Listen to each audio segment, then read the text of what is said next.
How to restore deleted photos in iOS 26. So let's start the video. First of all, go to app library.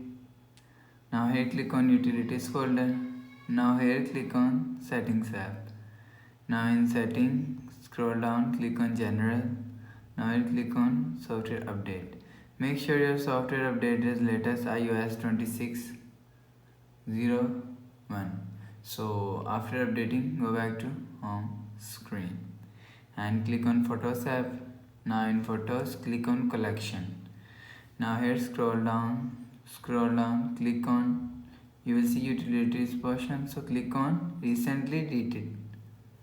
So click on Enter passcode. You will see deleted footage. So if you want to restore, so click on Select and select the photos you want to restore.